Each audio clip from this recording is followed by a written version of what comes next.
Hi, this is Kirk with Forex Strategy Secrets.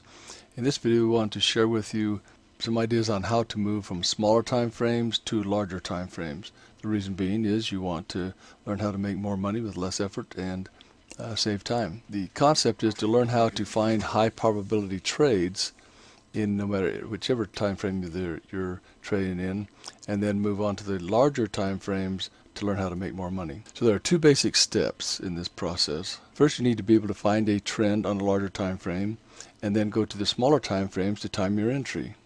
Let's do a couple of examples. First of all, let's start to find a trend on a 4-hour chart. We can see that the trend right here was going down on a 4-hour chart. And there's another discussion as to how to find those trends, but you can visually see, or the concept we're talking about, trading in the direction of the trend of a larger time frame. So then we're going to use the 30-minute, 15, and 5-minute as the small grouping time frames to time your trade and gain more experience, because you'll have more opportunities in these smaller time frames. So first of all, we know that from this line right here, we're trading in the direction of the trend of a 4-hour time frame. 30-minute confirms that. It's also moving in that direction on the 30-minute.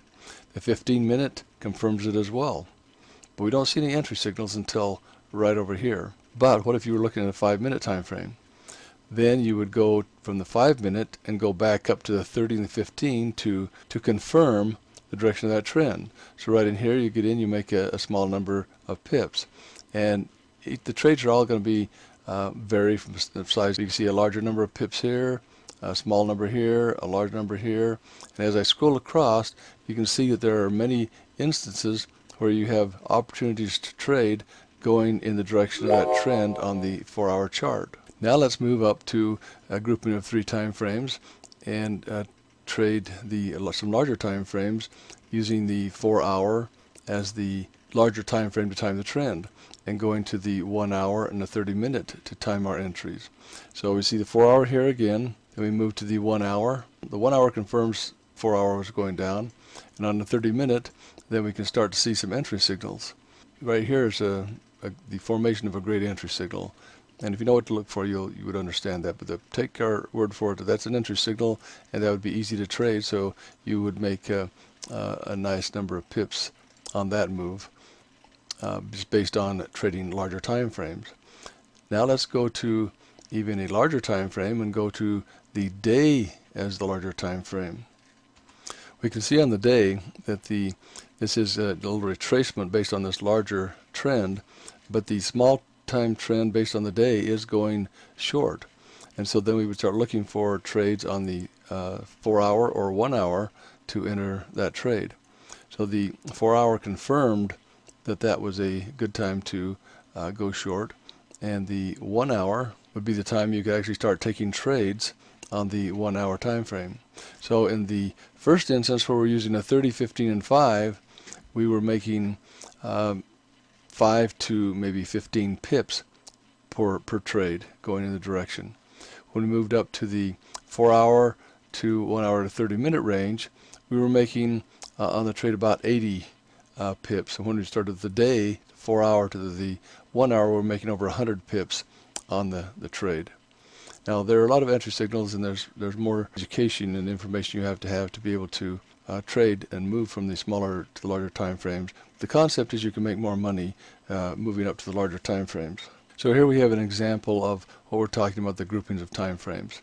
So first of all, you want to find the trend on a larger time frame. Usually the 4-hour for the smaller time frames. For the mid-range time frames, the 4-hour or the daily, and the larger time frames would be the daily is what you want to find the trend.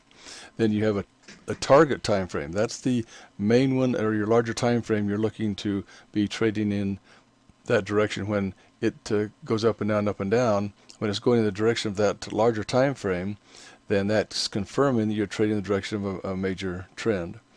And then you confirm that on the 15-minute, and you enter on the 5-minute and go for a few pips. Then when you move up, you're trading the 4-hour, 1-hour, and 30-minute would be your trigger. So you'd be entering based on a 30-minute, trading in the direction of the trend. And the daily, just the same thing. Daily is your target. It says, hey, the day is moving in a direction, confirms on the 4-hour, and then the 1-hour is where you'd be pulling the trigger. This way, you don't have to spend as much time trading when you move to the larger time frames.